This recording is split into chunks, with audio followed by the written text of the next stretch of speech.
Bonjour les amis, aujourd'hui nous allons parler de l'étoile de David. C'est quoi l'étoile de David? Vous connaissez ce symbole guerrier que vous voyez derrière moi sur le drapeau de l'État d'Israël, très visible en ce moment avec le conflit au Levant.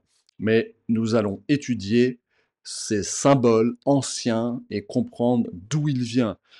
Ce double triangle équilatéral appelé un hexagramme se compose d'un triangle positif pointé vers le haut et d'un négatif pointé vers le bas. C'est le mâle et la femelle, le yin et le yang. Ce symbole, comme le svastika, est un symbole ancien, mystérieux et magique.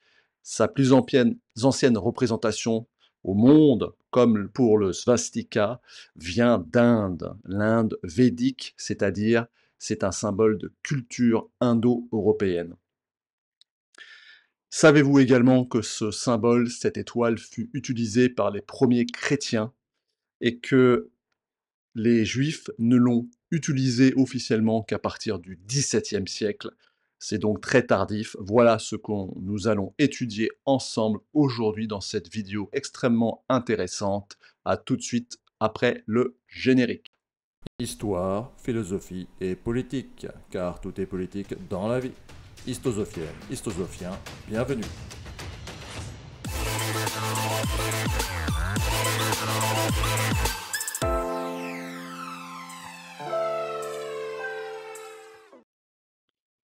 Alors, on va parler un petit peu dans l'introduction de la symbolique de ce double triangle formant un hexagone qui est un symbole d'équilibre des forces.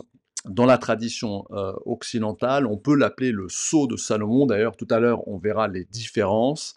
Tandis qu'en Inde, on l'appelle le Shatkona, qui symbolise vers le triangle du haut le dieu Shiva, et par le triangle du bas, le dieu Shiva, c'est l'élément du feu, et par le bas, Shakti, qui représente l'élément féminin, et l'eau.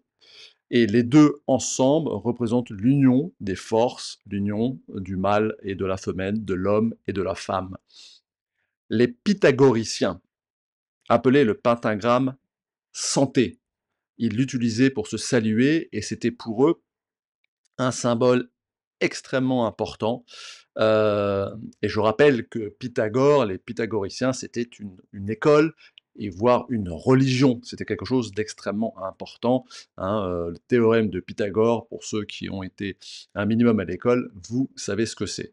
Alors, ce symbole a été utilisé également par les premiers chrétiens. Il symbolisait les 5 sens ou les 5 plaies du Christ.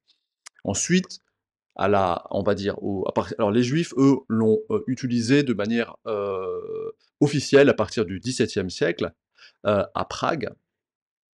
Et ils l'ont appelé l'étoile de David, le bouclier de David. Ensuite, c'est passé dans un usage occultiste à la Renaissance, jusqu'à nos jours, dans des sociétés telles que la franc-maçonnerie, bien évidemment, mais également la société de théosophie et d'autres, bien évidemment.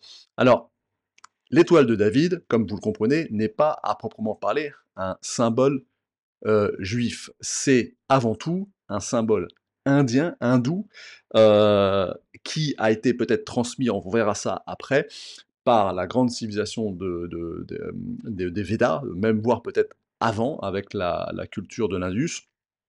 Toujours est-il que ce symbole est visible tout de même dans beaucoup d'endroits, notamment au Levant, et il y a une trace sur une synagogue qui date à peu près ouais, allez, du 7e siècle avant Jésus-Christ. Alors je vais vous la montrer, c'est une synagogue assez intéressante.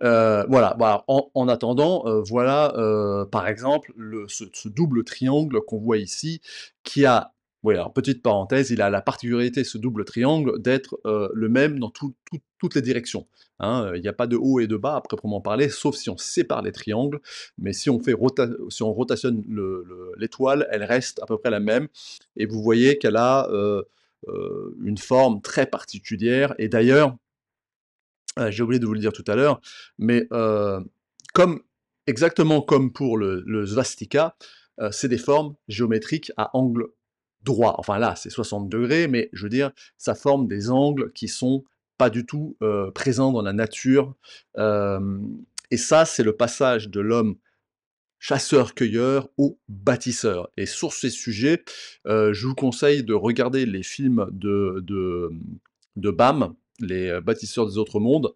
Très intéressant, donc des films qui sont faits par Patrice Pouillard, sur le sujet de ce passage des formes rondes, aux formes carrées, on va dire. Voilà, ce qui est un symbole de humain de la construction. Et donc vous voyez l'étoile, le pentagramme, pas l'hexagramme derrière moi, tout comme le svastika est très représentatif de cela. Vous voyez par exemple ici, vous avez le triangle équilatéral qui a des angles de 60°, et ce triangle est extrêmement particulier. On ne le retrouve pas dans la nature, hein, c'est une construction géométrique, très intéressante. Alors, je reviens un petit peu donc aux premières traces, si vous voulez, qu'on peut trouver, pardon, en Israël. C'est ici, voilà, ça c'est une ancienne, synagogue, qui s'appelle, excusez-moi pour la prononciation, Caparnaum, Capharnaüm, Neum. C'est un ancien village de pêcheurs en Galilée. Et vous voyez, le style est tout à fait grec. On va en parler après. À cette époque-là, là on est au 7e siècle avant Jésus-Christ, donc 1000 ans, allez, on va dire pour simplifier, avant Jésus-Christ. On est dans le monde hellénistique, le monde grec. Vous voyez les colonnes, etc., etc. Et alors ensuite, vous avez ici une pierre qui vient de cette synagogue, dans laquelle on voit effectivement l'étoile de David, mais à proprement parler, c'est plutôt un sceau de Salomon, hein. Et d'ailleurs, plus à côté, vous avez un pentagramme, donc c'est une étoile à 5 branches. Pentagramme qui est aussi un symbole très fort. Vous voyez, tous ces symboles sont mis les uns à côté des autres ici, c'est très intéressant. Alors, ça, c'est une trace ancienne de l'étoile, entre guillemets, dite de David, ou l'hexagramme, qu'on a trouvé, mais c'était pas le symbole des Juifs. Le symbole des Juifs, c'est le chandelier à 7 branches. Et celui-là, il est très ancien et on le retrouve depuis toujours. Le chandelier à 7 branches, c'est ici, derrière moi, vous voyez là, ici, là, hop, enfin là, par là, plus haut, en haut là, hop, là, voilà, hop. Voilà, ça c'est le chandelier à 7 branches. Ça, c'est typiquement juif, voilà. Mais pas l'étoile. L'étoile, ils ont dû la récupérer, on va en parler après, via des contacts, des échanges, via d'autres populations. Alors, chez, les chrétiens, l'ont utilisé tout à fait au début, hein, et je le redis, heu, les juifs l'ont adopté au XVIIe siècle à Prague. Et ça, c'est tout quand la Kabbale a commencé à prendre forme, ça, de la Kabbale moderne et toute cette mystique, juive, qui a donc utilisé ce symbole. Alors maintenant, je vais vous remettre un petit peu, parce que c'est intéressant. Non, ça c'est autre chose, on verra ça après. Hem, voilà, ici. Donc vous voyez, cette synagogue, elle est de style grec. Mais qui de l'œuf et de la poule est à l'origine de cette culture? Parce que maintenant, on commence un peu à remettre en question le fait que les Grecs n'aient pas été influencés par l'Orient, par l'Est. On a souvent dit que c'était plutôt eux qui avaient influencé même, l'Inde, et cetera, mais ça, on peut remettre ça en question. On peut remettre ça en question parce qu'il y a, à cette époque-là, un monsieur qui s'appelle donc Pythagore. Je vais essayer de vous le montrer. Pythagore qui est, entre guillemets, «un mathématicien», donc le théorème de Pythagore, bien évidemment, et qui, lui, est allé en Égypte pour apprendre la géométrie, les mathématiques, la mathématique. Et donc il a acquis une connaissance de l'Égypte ancienne, mais les Égyptiens eux-mêmes avaient acquis des connaissances par des peuples envahisseurs, par exemple avec les Hyksos qui sont des peuples sémites, mais peut-être indo-européens, hein, parce qu'ils avaient le char de guerre et ils avaient le fer. Et ça, c'est venu par des peuples indo-européens au Levant avec les Hittites. Donc ça, c'est quand même assez important de le comprendre. Donc, vous voyez, par cheminement, on arrive jusqu'aux peuples indo-européens avec les Hittites qui ont bousculé toute cette région. Et d'ailleurs, je vais vous montrer une carte qui est intéressante. Alors, un petit instant. Voilà, je crois que c'est ici. Et cette carte, elle va vous montrer la région de l'époque. Les Indo-Européens, les Hittites, viennent plus ou moins d'Anatolie, Iran. C'est-à-dire, ils viennent de l'Est, un peu du Nord, du Nord-Est, vers la région de Sumer, etc. Et on sait aujourd'hui qu'ils ont apporté des technologies, de la symbolique, la svastika, l'étoile de David, enfin, ces triangles, ces formes géométriques particulières qu'on ne trouve pas dans la nature. C'est donc des symboles indo-européens, voire ariens, si on va dans un sens large, jusqu'à l'Iran, parce qu'aujourd'hui on sait par exemple qu'il y a eu des populations iraniennes qui sont venues au Levant jusqu'en Palestine, il y a à peu près 7000 ans avant Jésus-Christ, et c'est eux qui ont apporté des gènes des indo-européens, les yeux bleus, la peau plus blanche, etc. etc. Ça c'est prouvé scientifiquement, hein, c'est des études comme Nature ou autres magazines, c'est pas des inventions de ma part. Donc voilà un petit peu pour introduire le sujet. C'est-à-dire, en fait, pour bien comprendre, l'étoile de David n'est pas à proprement parler un symbole juif. C'est devenu hein, le symbole juif des sionistes d'ailleurs, mais seulement à partir du XVIIe siècle.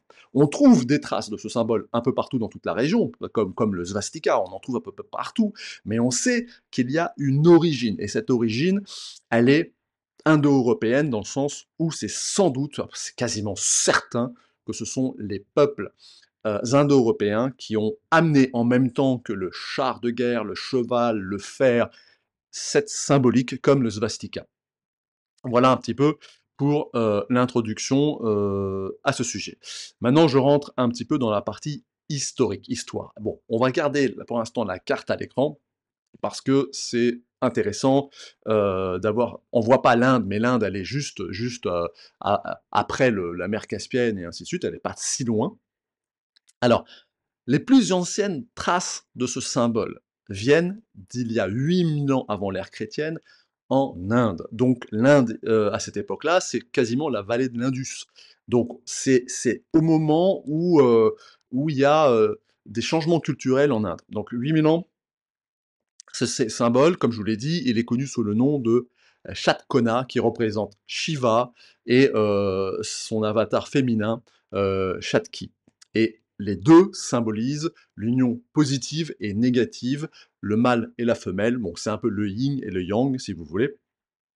Donc les deux réunis, c'est une force très importante, et c'est surtout une force d'équilibre d'un point de vue symbolique. Ensuite, on va retrouver ce symbole, l'étoile dite de David, en Mésopotamie jusqu'à l'Égypte, c'est-à-dire toute la carte qu'il y a derrière moi, d'accord? Et c'est un symbole qui est assez magique. Et là, il faudrait plutôt parler du sceau de Salomon qui est entrecroisé, mais ça, on va le voir après. Donc on trouve ça sur des amulettes, sur des pierres, etc., etc.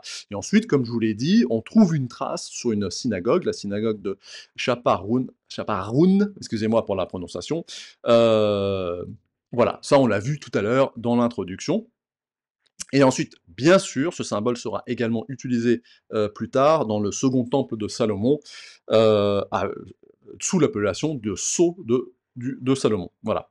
Voilà un petit peu pour cadrer les choses d'un point de vue un petit peu historique. Donc, comme pour le svastika, une fois de plus, la symbolique, ces symboliques géométriques viennent du monde indo-européen, via l'Inde, avec les Védas, mais aussi via l'Iran, bien sûr, et tous les peuples qui sont arrivés au Levant, dont il y a des Hittites, mais aussi des Scythes, dont on reparlera un peu plus tard. Voilà un petit peu pour la partie historique. Maintenant, je vais rentrer un petit peu plus dans la partie un petit peu philosophique de cette symbolique très intéressante.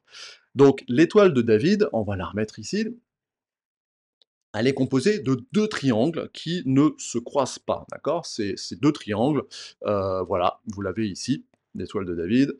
On va la mettre un peu plus petite, et voilà. Donc ça, c'est l'étoile de David, deux triangles, équilatérales, très beau symbole, très puissant, le positif, le négatif, le yin et le yang, L'union de tout ça forme un bouclier, une protection, un signe extrêmement puissant. C'est pour ça que les Israéliens, les sionistes plutôt, devrais-je dire, l'ont mis sur leur drapeau de l'État. C'est un bouclier de protection. Alors, le sceau de Salomon est lui un peu différent dans sa forme. Alors, je vais essayer de vous le trouver. Non, ça c'est aussi très intéressant, ça c'est arménien, on verra ça après, tout à fait. Alors, le sceau de Salomon, voilà. Le sceau de Salomon, en français, vous voyez, c'est deux triangles, mais qui sont interconnectés. Ils passent l'un sous l'autre, hein, les formes, vous voyez?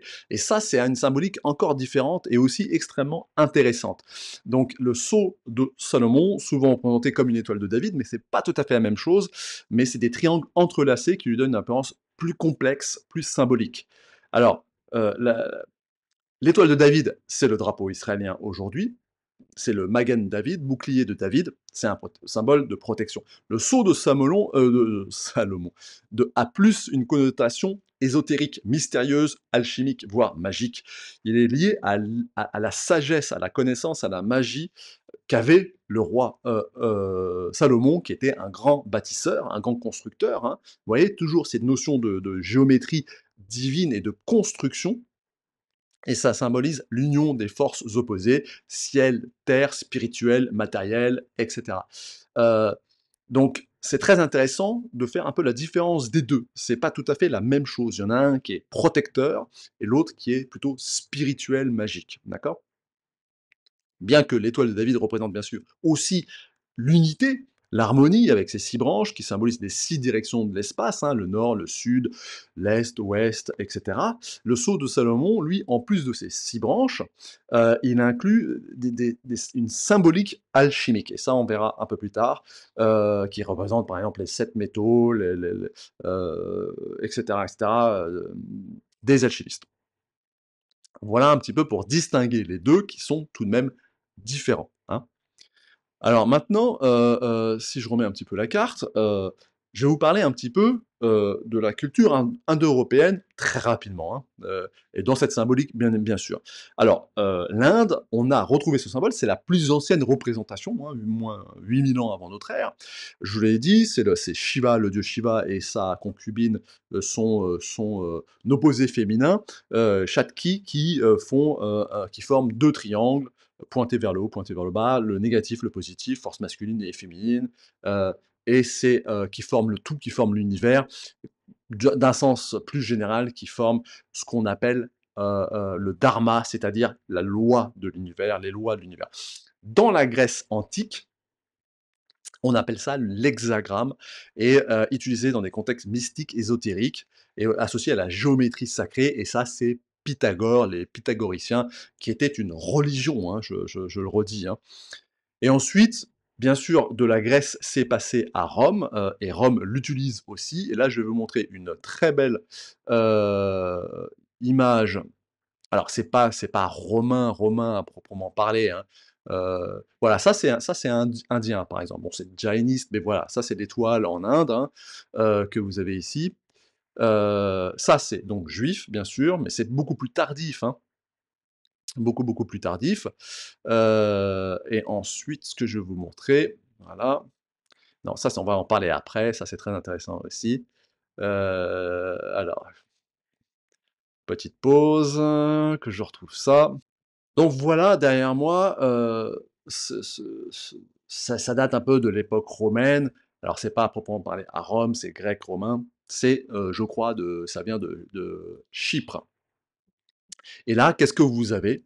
Vous avez le svastika et l'étoile de David à côté l'un de l'autre. Et vous voyez, cette union, elle est védique. C'est une influence indo-européenne, indienne, iranienne, voilà, si vous préférez. Et ça, c'est une symbolique extrêmement forte parce que pour moi, ce sont deux magnifiques symboles, hein. Le svastika, c'est l'étoile, bien sûr, polaire. Allez voir ma vidéo sur le sujet. C'est l'étoile qui guide, c'est la chance, c'est le bonheur. Et le double triangle équilatéral est extrêmement puissant parce que c'est l'union de l'homme et de la femme, c'est l'équilibre divin, la protection.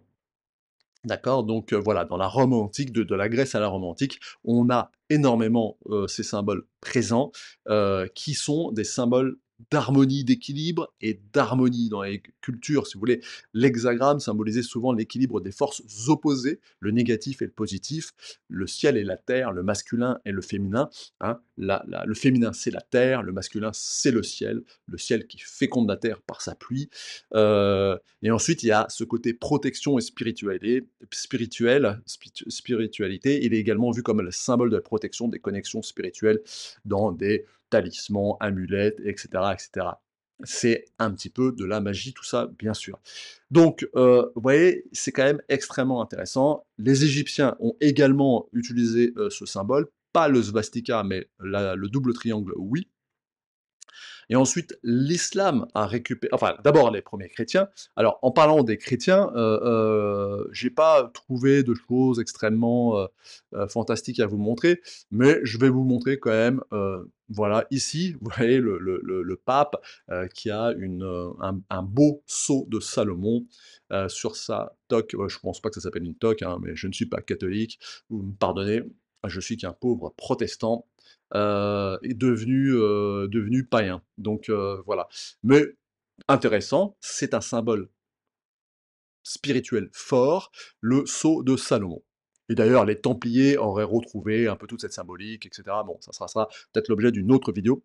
On va pas en parler ici. Donc, les chrétiens, premiers utilisateurs de ce hexagramme, de cette étoile de David. Ensuite, les musulmans l'ont également utilisé. Et puis, comme je vous le dis, le judaïsme va le reprendre, puisqu'ils avaient connaissance de ce symbole, hein, bien sûr, mais ils ne l'utilisaient pas réellement au sens pratique des choses, hein, c'est assez tardif, c'est le XVIIe siècle, comme je vous l'ai dit. Et ensuite, bien sûr, dans notre époque moderne, enfin moderne, je veux dire, la Renaissance, etc., c'est devenu un symbole alchimiste puissant, franc-maçon, ésotérique, Blavatsky, la théosophie, etc., mais on en parlera dans la conclusion. Mais c'est un symbole de protection, d'identité pour les juifs, c'est pour ça qu'ils le mettent sur leur drapeau, mais c'est aussi via le sceau de Salomon, un symbole spirituel, de sagesse, et cetera. Alors maintenant, je rentre un petit peu dans la partie, politique. Alors, comme je vous l'ai dit, on a tendance aujourd'hui à croire que ce symbole est uniquement juif. Pas du tout. Les chrétiens l'ont utilisé tout à fait au début du christianisme, face aux juifs, hein, qui eux, je le rappelle, avaient comme symbole, enfin pas que celui-là, mais c'est le chandelier à 7 branches.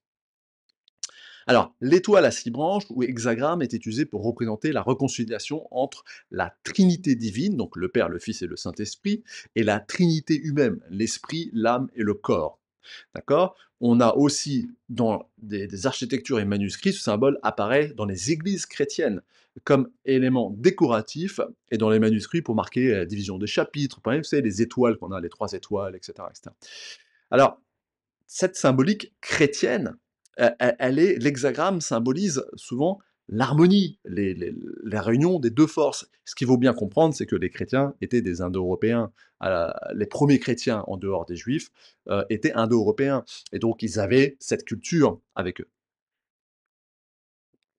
Et ensuite, des chrétiens, bah, c'est passé au Moyen Âge, dans le judaïsme, avec l'étoile de David, qui est aujourd'hui le symbole de l'État d'Israël. Alors, les premiers chrétiens l'ont utilisé justement jusqu'à la transition où les Juifs l'ont récupéré, ils l'ont utilisé ce symbole jusqu'au 7e siècle. L'hexagramme représente la réconciliation, comme je l'ai dit tout à l'heure, entre le Père, le Fils et le Saint-Esprit, et la matière, l'esprit, l'âme et le corps. Voilà, donc ça, il faut bien le comprendre d'un point de vue, politique. Non, non, l'étoile de David n'est pas que un symbole juif. Ah, il l'est bien évidemment aujourd'hui parce qu'il est sur le drapeau de l'État israélien, mais c'est un symbole qui est, très largement universel, comme le svastika. Alors, ce qu'il faut comprendre dans un contexte, et une signification, au-delà de l'harmonie, et de l'équilibre entre les forces divines et terrestres, hein, entre le triangle du haut et le triangle du bas, c'est un symbole quand il devient le sceau de Salomon, qui est un peu entrecroisé et plus complexe, ça devient un symbole de magie. On va parler là d'ésotérisme, hein, d'accord? Et c'est pour ça que dans la Kabbale, qui est apparue aussi au Moyen Âge, hein, la Kabbale moderne, elle utilise aussi ce symbole, parce que c'est un symbole fort. Alors, le sceau de Salomon désigne l'hexagramme en référence au roi, bien évidemment, le roi de Salomon, célèbre pour sa sagesse, mais aussi ses pouvoirs magiques. D'accord? L'étoile de Salomon est un double triangle, mais entrelacé, comme on l'a vu. D'accord? C'est la réconciliation des triades. L'hexagramme symbolise la réconciliation entre le ciel et la terre, si vous préférez. Donc voilà un petit peu pour la partie politique. Ce qu'il faut retenir, c'est que les chrétiens l'ont utilisé, jusqu'au bien sûr les Arméniens, et ça je vais en parler dans la conclusion, parce que dans la conclusion, c'est là où je vais un peu faire les parallèles. C'était un symbole chrétien, et avant d'être chrétien, c'était un symbole védique, indo-européen, comme le svastika. Les Juifs l'ont à proprement parler mis comme symbole de protection et de représentation du peuple juif qu'à partir du XVIIe siècle, avec le début du sionisme, c'est-à-dire de l'idée de créer un État israélien. Maintenant, je rentre dans la partie conclusion. Alors, dans la conclusion, elle va être un peu plus longue que d'habitude, parce que là, je vais faire des parallèles. Alors, on a compris, l'étoile de David a plusieurs origines, comme souvent les symboles, bien sûr, mais la plus ancienne trace vient d'Inde, moins 8000 ans. Est-ce que ce symbole a été amené en Mésopotamie, où on le retrouve après par des routes commerciales, des influences? Certainement, parce que l'Inde, même depuis l'époque de la vallée de l'Indus, de la culture de l'Indus, était en contact, et on le sait d'un point de vue génétique aujourd'hui, avec l'ADN. On fait énormément de progrès et de recherches. C'est très intéressant. D'ailleurs, je vous invite à faire un test ADN pour savoir quelles sont vos origines, si ça vous intéresse. Ça coûte maintenant 50 €, 30 € par là. C'est tout à fait abordable. Donc c'est très intéressant. Alors, oui, non, cette chaîne n'est pas sponsorisée par MyHeritage ou je ne sais quoi, mais c'est intéressant de le faire. Les routes commerçantes ont certainement amené des symboles dans leur bagage. C'est une évidence, comme il y a eu des contacts entre l'Inde de l'Indus et la Mésopotamie. On sait par exemple pour l'écriture, les mathématiques, la mathématique, etc. Et le spirituel, bien sûr. Donc, les plus anciennes traces, c'est l'Inde. Ensuite, on retrouve ces traces en Mésopotamie jusqu'à l'Égypte, c'est-à-dire toute la région, on va dire, le fertile croissant, si vous préférez. Et après, donc, ça influence le judaïsme tel qu'il est aujourd'hui. D'accord? Alors, est-ce qu'on a retrouvé ces symboles dans la vallée de l'Indus? Non, à proprement parler, on n'a pas retrouvé ces symboles dans la vallée de l'Indus, mais on l'a retrouvé en Inde. D'accord? Donc la civilisation indienne connaissait ce symbole et l'a diffusé, sans doute, je le redis, dans le Levant par les routes commerciales, d'échanges, etc., etc. Alors maintenant, si vous préférez, on va parler de l'arrivée de ce symbole d'origine indienne, indo-européenne, je le redis, dans un pays très particulier qui est l'Arménie. L'Arménie est le premier pays christianisé au monde, d'accord? Et l'Arménie, alors je vous retrouve, voilà. L'Arménie a la particularité d'avoir comme symbole le svastika. Ici, c'est le svastika que vous voyez dans une notion solaire, dans une roue tournante, mais ça reste un svastika. Au milieu de l'étoile de l'hexagramme, vous avez un svastika, et ensuite vous avez l'hexagramme ou l'étoile de David qui l'englobe dans un cercle. Bon voilà, ça c'est un symbole arménien. Alors les Arméniens appellent le svastika, excusez-moi pour la prononciation, le Arevachka, d'accord? La croix solaire, la roue solaire. Ça, c'est typiquement indo-européen, d'accord? C'est un symbole ancien qui représente l'éternité de la vie éternelle. Il est associé à la chance, à la prospérité, à la protection, d'accord? D'un point de vue ésotérique, ça représente le mouvement perpétuel de la vie et de l'univers, hein, la roue solaire. Il est identifié ou associé au soleil, au tonnerre, au feu. Ça, c'est Indra, c'est Thor, ouais, qui représente la force cosmique créatrice, ou Shiva, si vous préférez aussi. Le svastika Droit est associé à la vie et à l'éternité, tandis que le svastika de gauche, enfin droite et gauche, hein, est lié à la mort, à la transformation, hein. C'est peut-être Shiva, Vishnu, si vous préférez. Et maintenant, le double triangle que vous voyez, c'est pareil, c'est l'union du ciel et de la terre, l'union du positif et du négatif, le masculin et le féminin. Voilà. Donc chez les Arméniens, c'est utilisé depuis très très longtemps. Les deux symboles, éternité, protection, protection divine, harmonie divine. Donc, ouais, l'Arménie est très très intéressante à ce niveau-là.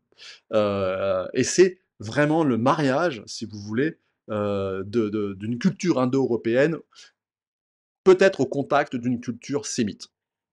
Mais une fois de plus, ces symboles-là sont indo-européens, d'accord? Je dis au contact d'une culture sémite parce que le christianisme est, est arrivé en Palestine sémite. Ça, c'est clair et évident. Maintenant, est-ce qu'il y avait des influences au préalable, comme les Hittites ou d'autres peuples indo-européens? Certains le disent, certains peuvent même faire le lien en disant que, en fait, Jésus-Christ n'était pas totalement sémite, il était aussi indo-européen. Parce que son père était peut-être soit un légionnaire romain, ça c'est une des théories, voire tout simplement un indo-européen. Voilà. Bon, je ferme cette parenthèse qui n'a pas très grande importance.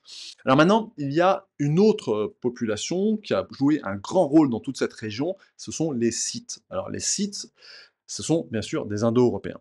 Alors, les Scythes ont influencé l'Arménie aussi, hein. Les Scythes, ils sont allés un peu partout, c'était une peuplade indo-européenne, euh, grands guerriers à cheval, et qui étaient un peu comme les peuples de steppe, qui étaient des nomades et envahisseurs guerriers, hein. Alors les Scythes, j'ai plusieurs vidéos où j'en parle, je vais pas vous décrire ce qui c'est, mais enfin, ils ont une origine indo-européenne et il y a là maintenant, je rentre dans une partie, dans cette conclusion, une partie très, ésotérique et qui n'est pas du tout fondée sur des preuves scientifiques, d'accord? C'est des théories, mais intéressantes, donc je partage avec vous. Alors, vous connaissez Albert Pike. Albert Pike, c'est un Américain, franc-maçon. Voilà, je vous montre un petit peu de qui on parle là, voilà. Franc-maçon, il était aussi membre du Ku Klux Klan d'ailleurs, hein. Il y avait des analogies entre le Ku Klux Klan et la franc-maçonnerie à cette époque-là. Donc on parle bien sûr du 19e siècle. Et lui a écrit plusieurs livres, et une de ses théories, qui est reprise par Madame Blavatsky, dont on parlera après, c'est que tout simplement, c'est les Scythes, ces peuples indo-européens, qui ont apporté cette symbolique dans toute l'Eurasie et le Moyen-Orient. D'accord? Ça a été un vecteur de diffusion de la culture indo-européenne, ce qu'on appelait à l'époque de Monsieur Pike, aryenne.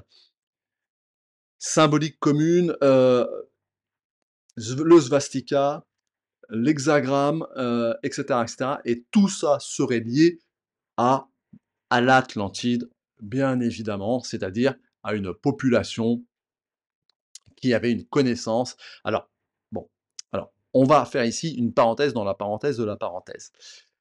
C'est la théorie des anciens bâtisseurs.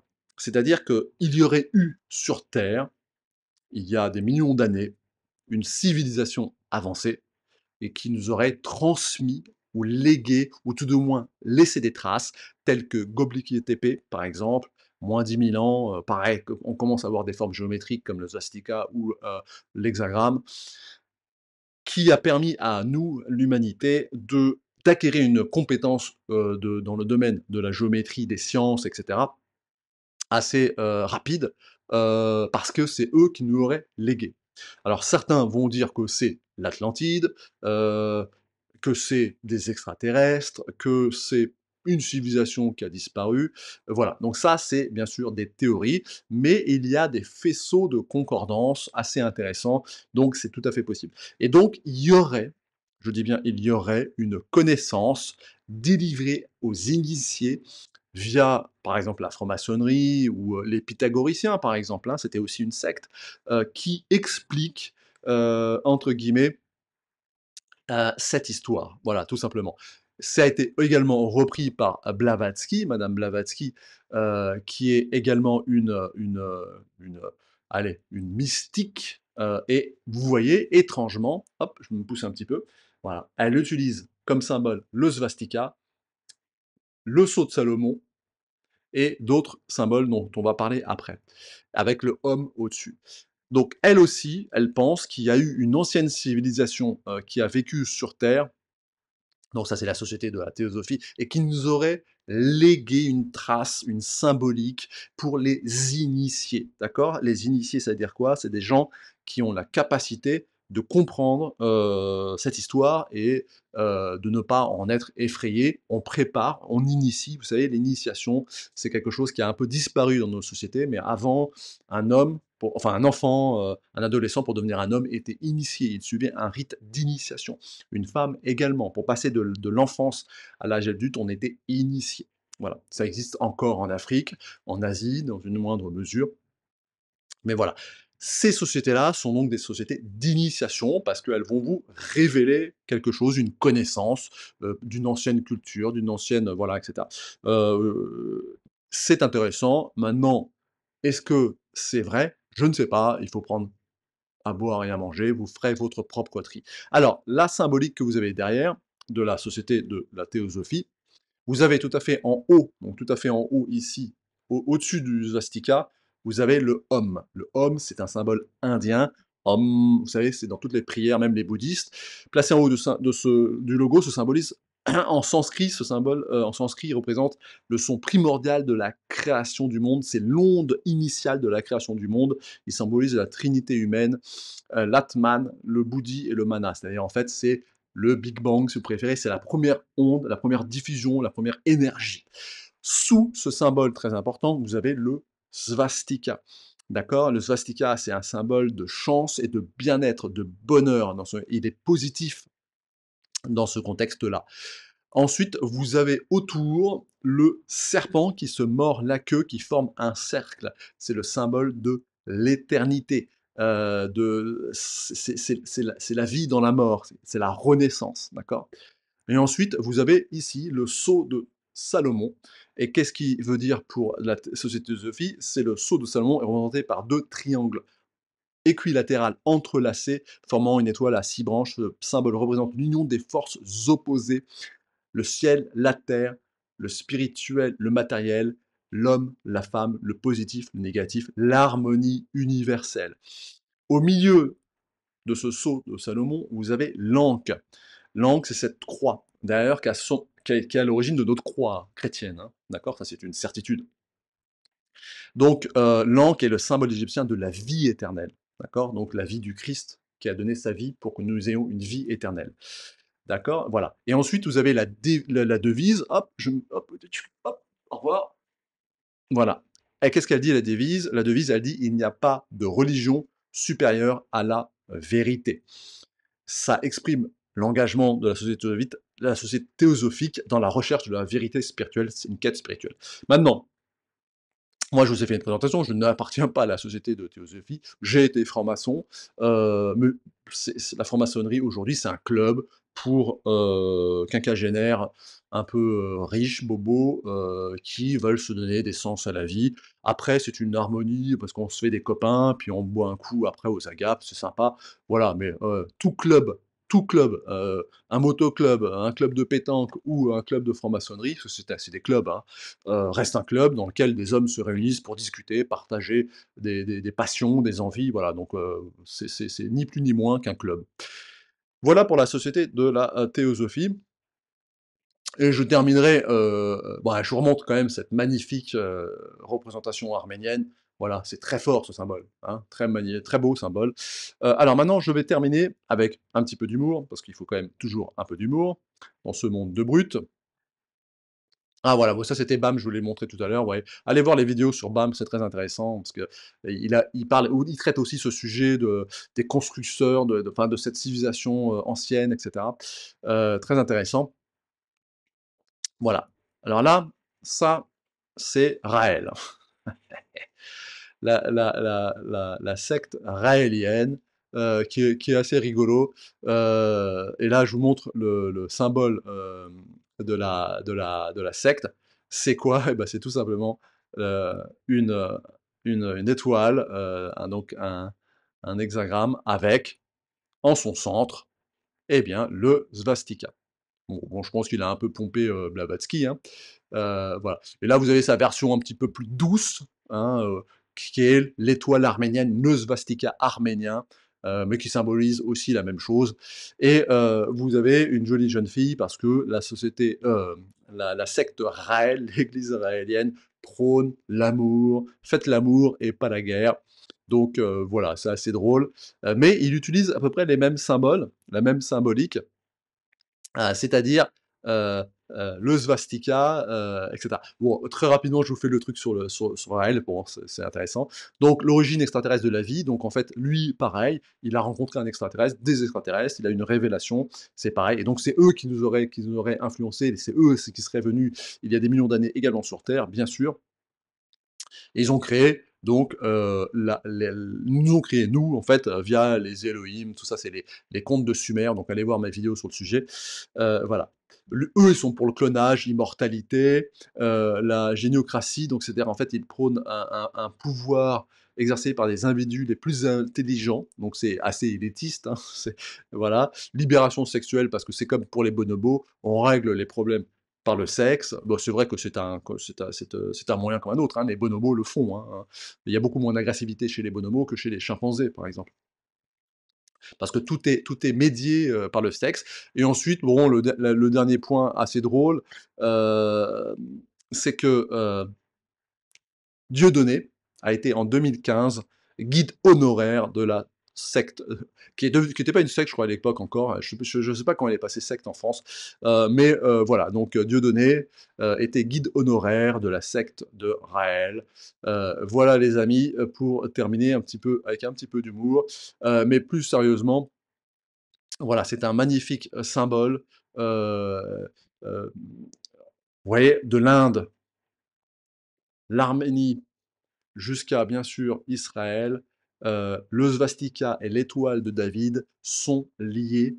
Ce sont 2 symboles géométriques forts qui représentent, d'un point de vue spirituel, l'harmonie, l'équilibre des forces et la puissance. C'est juste triste qu'aujourd'hui, nous passons plus de temps à nous entretuer stupidement, pour des questions de pouvoir, d'argent, d'énergie, alors qu'on pourrait essayer de partager, alors peut-être pas aller jusqu'à Raël, hein, pourquoi pas, mais il y a entre Raël et les guerres, impérialistes que font, les Américains, les Russes et les Israéliens, il y a peut-être une troisième voie, comme je vous le dis souvent et la troisième voie, c'est la France qui doit se libérer du joug impérialiste américain, israélien et russe pour redevenir cet espoir, cette troisième voie, c'est-à-dire, allez, un espoir à tous les peuples qui ne veulent pas subir l'impérialisme des forts. À bon entendeur, salut.